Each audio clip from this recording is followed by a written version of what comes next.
We want things to be normal. But the truth is, we're in a very dynamic time. Communications are changing rapidly, and communications changes have big impacts on businesses. So we're all trying to find our center right now. There's a lot going on right now that are manually manipulating perception, and money is able to do very coercive tactics. So being educated right now is critically important for businesses. The pendulum is swinging to the left and to the right. We're far on the right now. And within dynamic times, having the stability of a known brand can help weather a lot of the challenges and the difficulties that occur at that time. So we see brand as more than just a way to make money. It's more than a way to just do sales and marketing. It's really also about operations. It's about people. Hey, welcome back to Grow and Learn. Before we dive in, quick announcement. I'm launching a new show called The Capital Playbook. It's all about real conversations with top VCs, angels, and capital brokers, how they invest, what they're looking for, and where the smartest deals are happening. If you want to be a guest, pitch your topic at grownlearn.org/guest-form. You can also find the link in the description box below. The Capital Playbook drops soon. Let's get into it. We're speaking to a brand strategist that was at Gordon Ramsay's show, and he's rebranded huge companies, brought their shares from $2 to $38 a share within 2 years, I believe. I'm talking to Jamie Schwartzman. He's the co-founder or founder of Flux Branding. Hi, Jamie, welcome. Hi, how are you? It's great to be here. I'm good, thank you. Hope you're well too. We started the conversation talking about your location, and it turned out you're based in the Palisades in LA, and interesting developments happening there. Well, it was, quite an interesting start to the year with wildfires, and entire neighborhoods were leveled by wildfires. And these are not locations that you would imagine would be impacted by a wildfire. They were adjacent to it, but we just had a tremendous windstorm, a lot of devastation, and we're kind of now in the change process.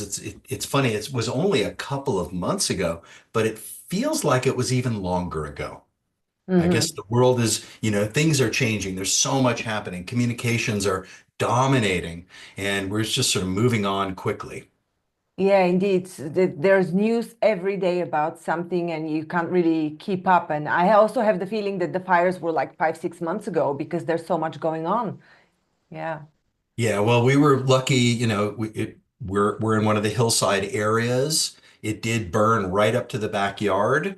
Wow. Fortunately, when it came into our neighborhood, the winds were not strong, and the air support is really what saved this neighborhood. So that Hmm. that was the big thing, was sort of cleaning up after all the fire retardants. So it was, I would also say here in Los Angeles, it kind of sparked an amazing sense of unity and community. Yeah. The the first responders, the fire crews, police, all the people that came in that were part of the whole effort, it was Herculean. It was heroic. And these guys did such an amazing job. And they were here in the neighborhood for weeks afterwards. In fact, the Army Corps of Engineers is still in the Palisades. They've set up a massive batch plant to process the debris and get ready for the rebuilding effort. So Hmm. there's a lot of activity going on in Los Angeles right now. Yeah. Well, I'm happy that you're getting the support you need over there.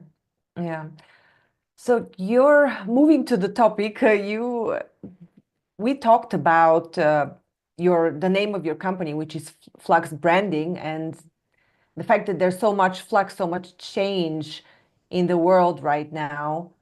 Um, and how can we, as business people, stay focused and stay centered and build what you call brand equity and live through this economic and geopolitical flux and still survive as businesses? Well, I think it comes down to a very simple principle, and it's what we say at Flux all the time. The only constant is change. And it's a difficult concept for businesses to have to deal with because we strive for stability. We want things to be normal. But the truth is, we're in a very dynamic time. Communications are changing rapidly, and communications changes have big impacts on businesses. So we're all trying to find our center right now.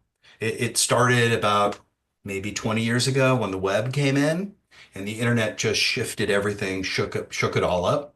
Now we're really seeing it in news and how information moves around with social media, programmatic targeting, bots. There's a lot going on right now that are manually manipulating perception, and money is able to do very coercive tactics. So being educated right now is critically important for businesses.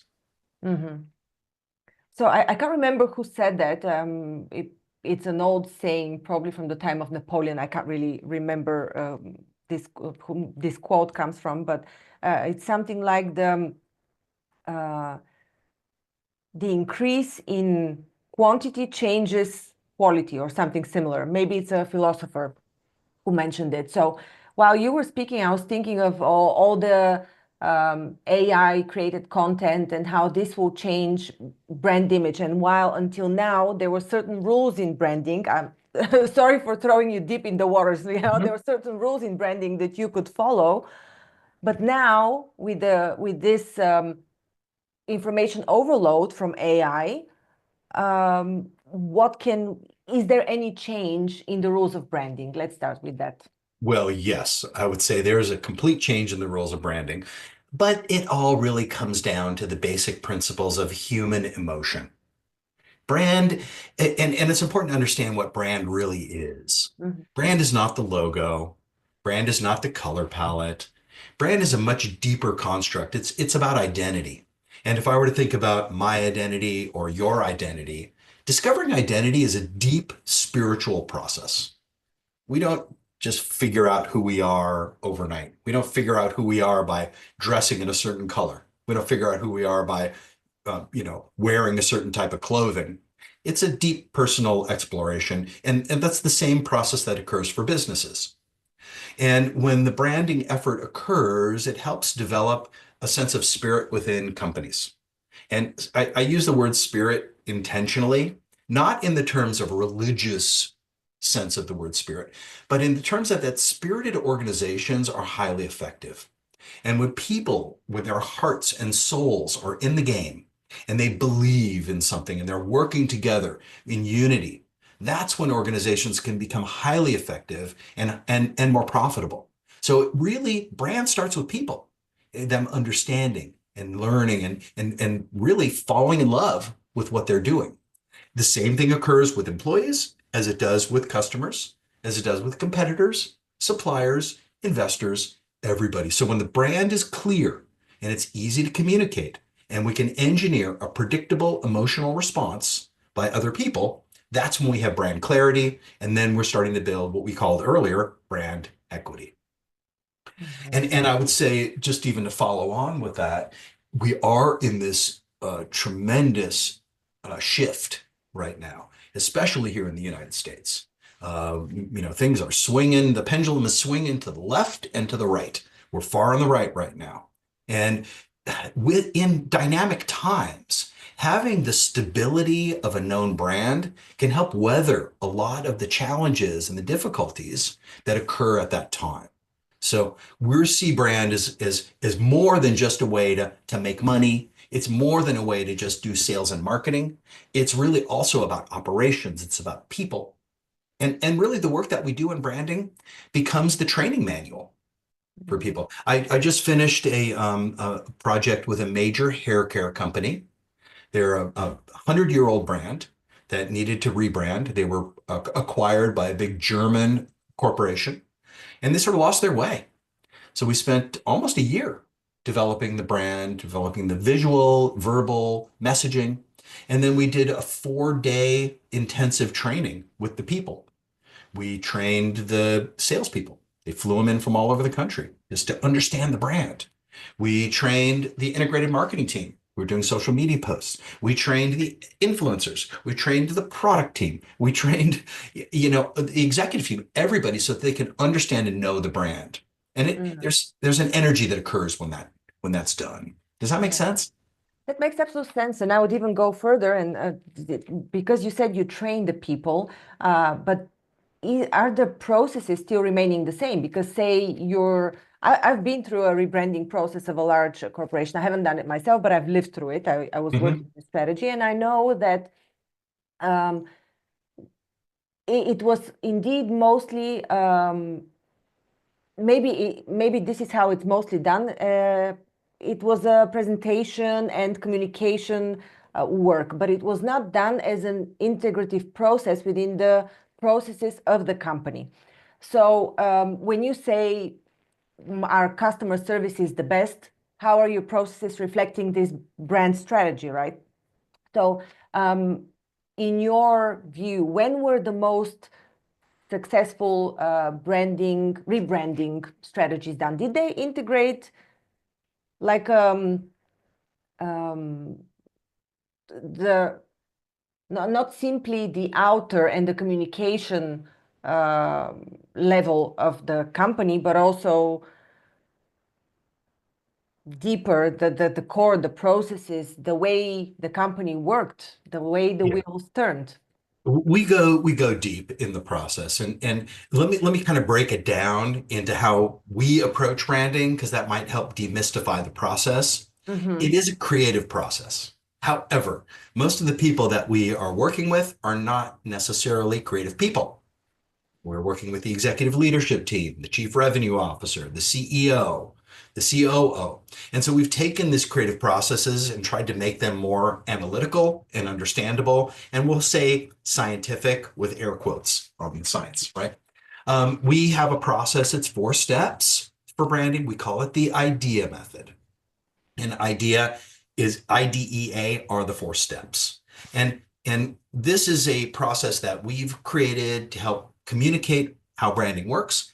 It is best practices in branding are these same 4 steps. So even though I have my process, the IDEA method, I believe that these are best practices for you to do branding in any case. So it stands for ignite, distill, energize, activate.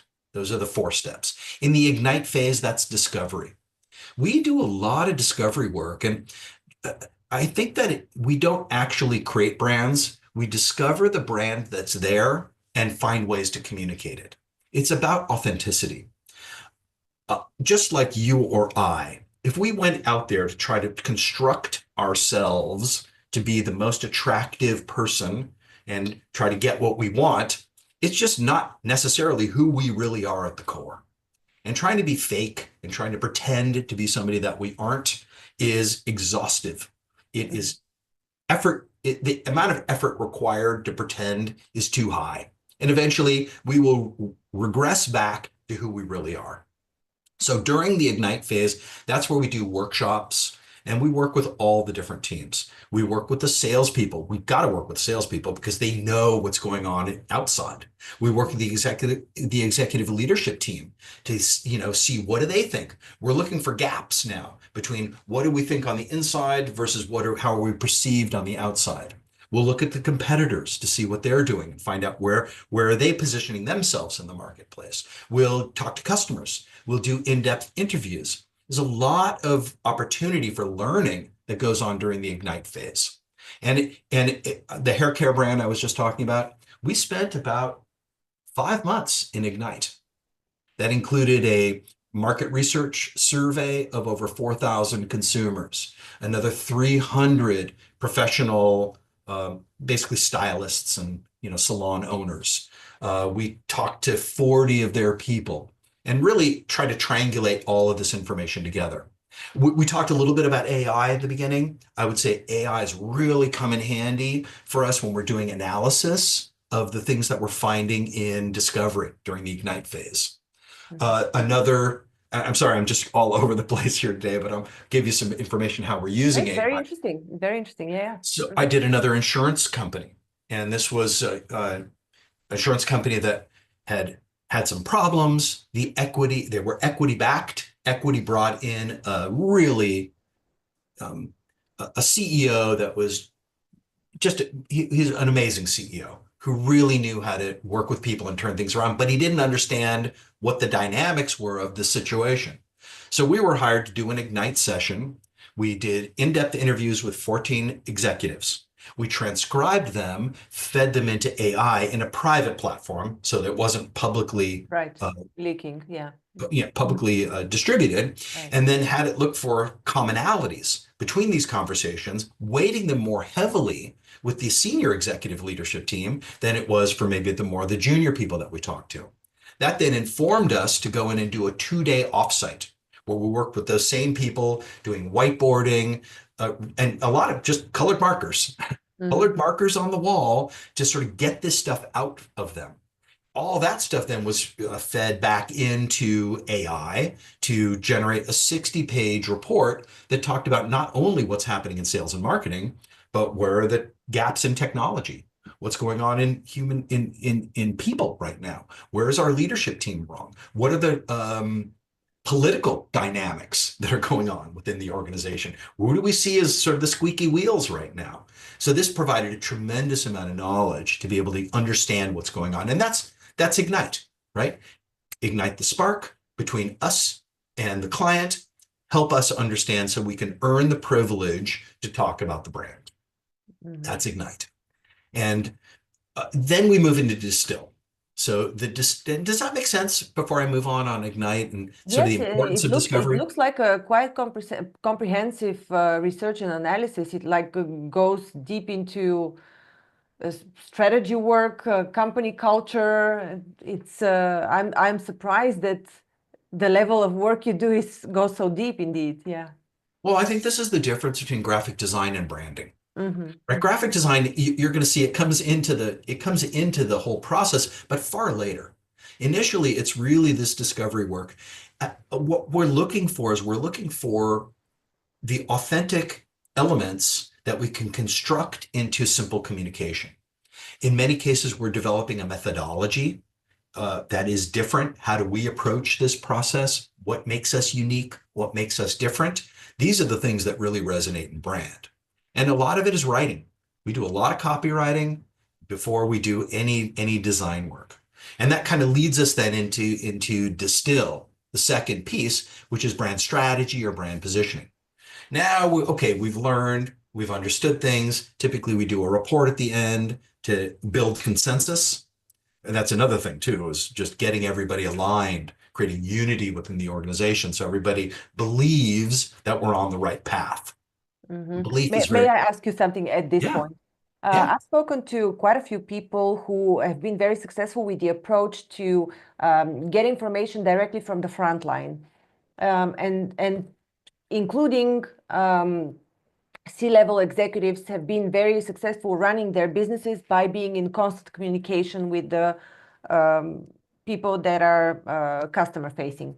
Hmm. So when you do this discovery phase, in your experience, did you find that the customer facing roles were more insightful or more useful to the design of the branding strategy, or was it uh, I would say it's equally all of, weighed? I really always encourage our clients to bring the sales team in early.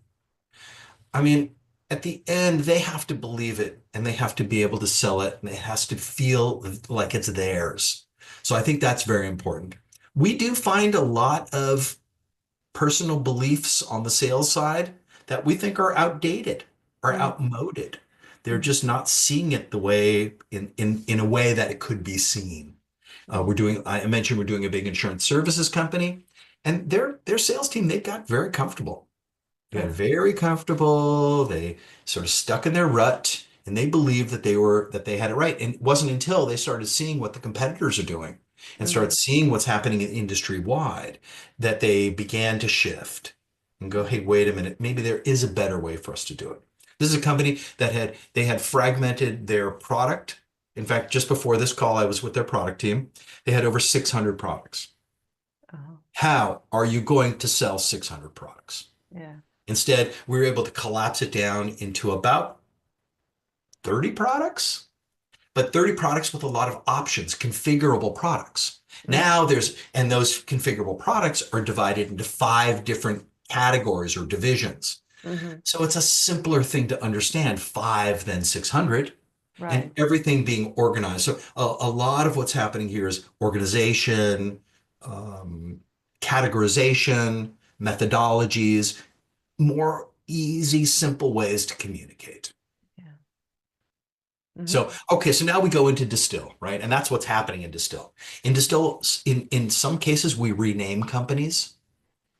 It just depends on why we've come in. And I found that there's maybe 5 different reasons that people go into a rebranding process to the level that we're talking about here in this conversation.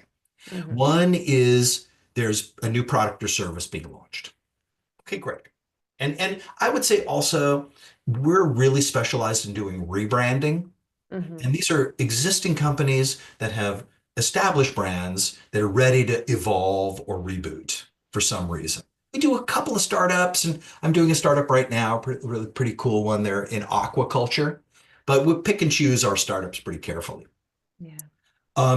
So you're launching a new product or service, you need to rebalance the portfolio. Sometimes it's merger and acquisition related.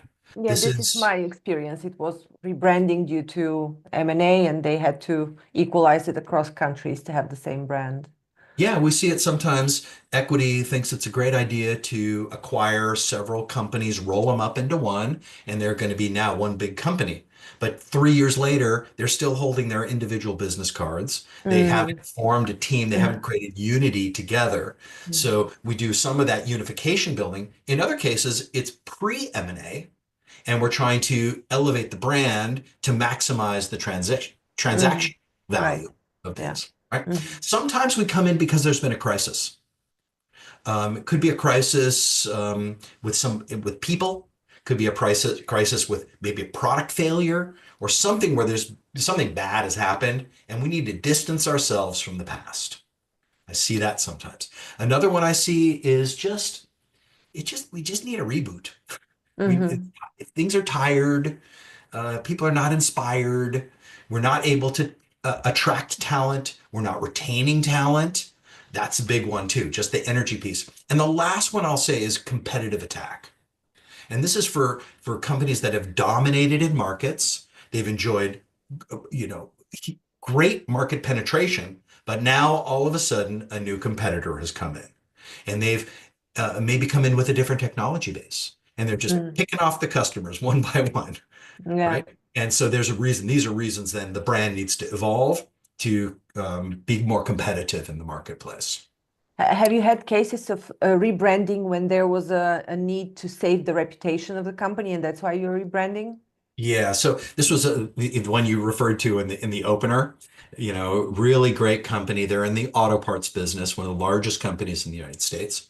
They, we'll just say there were some accounting irregularities Uh-huh. Okay. going on, Mm-hmm. and they weren't following GAAP for. In the auto parts business, there's some odd accounting mechanisms because not only are you selling parts, but you're receiving back cores of, these are durable parts, Mm. Mm. like Mm. starters and alternators, right? So you don't throw them away.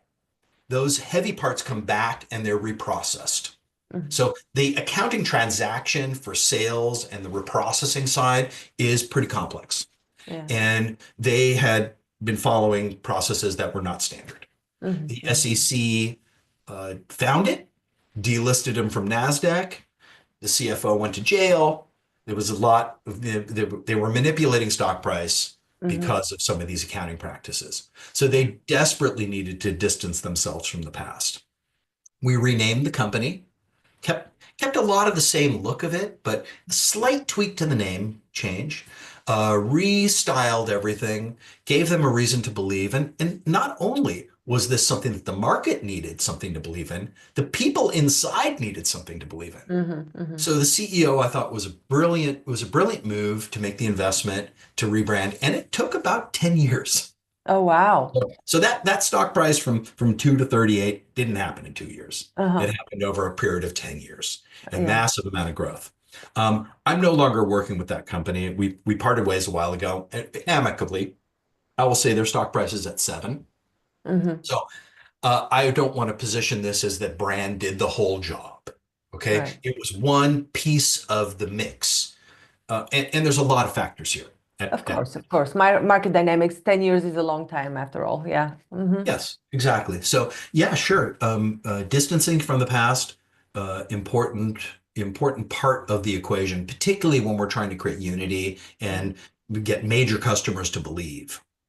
Hmm. So this is the realm of distill, right? Writing the brand Bible, essentially what we call the brand platform. It's the Hmm. basis of the brand. It's our core values. Who are we? What do we believe in? Think of these as the new versions of a mission and vision statement. The Yeah. brand promises, universal selling principles, who our customer targets are. What's the big idea?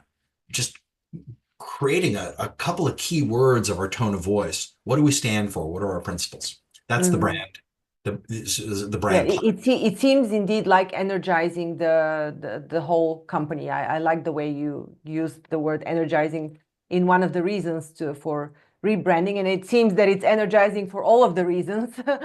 But before we continue, Jamie, you mentioned that you had an offer that Oh yeah, we you had. forgot about that. Yeah. So if you go to my website at fluxbranding.com, we have some really neat free tools over there. So I encourage you, if you're thinking about brand and you want to get started with brand, come to fluxbranding.com. You'll see a little yellow button for our brand decoder. And we have this neat system where you adjust 6 sliders to the left or right, and it's 6 simple questions. They're profound questions, but 6 simple questions. You adjust the sliders the way you want, and then it will compute for you a brand personality type. Hmm. This is a modified version of brand archetypes. You will either be a dreamer, an explorer, a protector, or a lover. And Okay. it kind of gives you a sense of the temperature of the brand, how we think the brand temperature should be. It's free. You don't have to put in your email. You'll get the answer right away. But if you do put in your email, we'll send you a 25-page detailed report that analyzes your answers. Now, Ooh, if fantastic. you're a larger company and you're established and you have a team and you're really looking to go someplace, we do something called the brand blueprint. And the brand blueprint is a 30-minute session with me. I normally charge $1,000 for this. But for anybody listening to this podcast today, if you get in touch with me and send me your information, I'll do it for you at no cost at all. We spend half an hour on the phone or doing a Zoom like this. We have a structured intake. I will process that and deliver you back a report that will give you a sense of what are the challenges with your brand? What are you looking to achieve right now? Where's the gap? I'll give you a sense of, I think, what would be involved in crossing the gap. But it is a great way for business professionals to get it out of their head and get it onto paper. So I encourage anybody who's listening to this and it likes what I'm talking about and wants to get a taste of this thing. This is a great way to go. Mhm. And I think that's the other piece too, is that coming up with scope of work for these projects is very, uh, it's involved. I wish I had a standard scope that Mhm. I could deliver to potential brands, but it's all highly customized. It does follow the methodology, but we do have to always change things. It depends on, in some cases, I'll talk to a company that are like, we don't need to do Ignite. We're going to brief you. I've got all the information. We Mhm. need you to make sense of it, but you don't need to gather information. Okay, that's going to take a lot of budget out of Ignite. Mhm. And, it's a lot of different ways to go there. Yeah. Okay, so then we move from distill into energize. Energize is the graphic design piece, it's visual language. Why are visuals important? They're important because a picture paints 1,000 words. Mhm. Who has the time? We're bombarded with messages. If I have a visual that reflects the brand strategy and communicates it quickly, great. We can cut through the noise. So we do a lot of brand identity standards. How are you going to look? What's the color? What's the temperature? What's the typography? What are the icons? What are all those bits and pieces? And they may sound like, well, that's just art. No, it's more important than that. These are ways that when ultimately when somebody pulls their business card out of their pocket, how do they feel? Mhm. That's what we're engineering in the visuals. And then just quickly to go into activate, there's a lot of things we do here. We don't really do leads generation. We're not marketing, we're branding. Mm, We're all the mm, stuff that happens before marketing. Think of branding as pre-marketing. mm, This is where we do web. Web is so important right now, and nobody's happy with their website. So if you're not happy with your website and you're listening to this podcast, don't feel bad. Nobody's yeah. happy with their website. I'm not happy with my website, and when you look at it, you'll be like, "Wow, that's a great website." So I don't know if Yeah. anybody's really happy with their website, but we do other things. We do fleet, we do merchandising, we do packaging, we do all the other touch points that are now going to communicate the brand. And so that's the chain of things that go on in What do you mean by you do fleet? Yeah, you put the oh, brand this on is the trucks. Sometimes, uh-huh. sometimes you got a big fleet of trucks. You got personnel that are in apparel and Yeah. attire, and you're Hmm. like, how do they look when they Yeah. show up? What does that truck look like when it shows up? It's a Hmm. big deal, right? If you're a manufacturer and your truck's now showing up at the customer's dock, Hmm. how's that look? How do the executives feel when that truck arrives and you're delivering a truckload of your product? So Hmm. fleet is that whole area. We do a lot of trade show booths and exhibits. We've done them internationally all over the world. In fact, I just got back yesterday from Mexico. We're doing a Hmm. new brand in Mexico right now. Very interesting. They grow fish, Okay. aquaculture. Uh-huh. So it's a little bit of everything. We go from hair care to fish to insurance products to real estate to auto parts. But the principles are the same. Hmm. Brand principles are universal. And even though we specialize in a couple of categories, we could enter any category because we approach it from a consultative standpoint. Yeah. And I would say for anybody who's listening, this is the value and the importance of bringing somebody in from the outside. You on the inside, you're drinking your own Kool-Aid. You can't see it. When we rebranded Flux Branding, I brought in an outsider because I can't see it. So the value of having an outside perspective is extremely important in branding in so many different areas. And this is why consultants are so important. And I think this is the trend now. The trend really is moving towards not big full service agencies, but independent specialists, right? Who needs a generalist? There's a generalist on every corner, but you will find a specialist. Find a specialist who does exactly what you need, and now you can coordinate that internally. That's where the power is. And it's a lot less expensive because overhead, I'm a small studio, okay? We're a small boutique. We don't have a big head count. We're now operating in a virtual fashion. There's a lot of smart people who do not want to be part of big agencies. And Mm. this is a great way to go where you can get great talent and when somebody works with Flux, the money goes right into the project. It's not going into rent and into, investors' pockets and that kind of stuff. It goes right towards the project. Yeah. Yeah. Fantastic. Yeah, yeah, yeah, it makes sense. And especially with all the people, it's it's a sad story, but people are leaving corporations not only because of their own will, but also they're being let go of and for whatever reason. And so there are so many um, super experienced and talented people out there, and they're running their own agencies and they're working on their own. So yeah, they can be accessed via an organization like yours. Yeah, sure. And then we have our own bench Mhm. of consultants. Yeah. So I keep my head count low. We're really Mhm. taking the type of approach that Hollywood uses. We bring a team together, we do the project, Mm. and then we disband and we come together and we so this has changed the dynamic Yeah. greatly. 10 years Mm. ago, I used to walk out into the studio and I had my whole team and we'd go into the conference room and every project used the same people. Mm. Now, really my company is project managers and creative strategists. And then we have a tremendous wide bench of people all over the world that we use on Mm. projects. And it allows us Mhm. to get the right talent on the right project. And Yeah, that's another big difference than working with a big company. that's true. That's true. Yeah, absolutely. Jamie, what is the story that you haven't told maybe recently, but that comes to mind that is very transformative, something that is like, wow, we made such a big change in somebody's life, in a company or. Well, I think what hit me and what I thought about here is, Mhm. we used to try to do everything. We were trying to have a very broad scope of services. And we found that it, I love that. I love learning new things. I like bringing on new products. I like expanding the scope of services.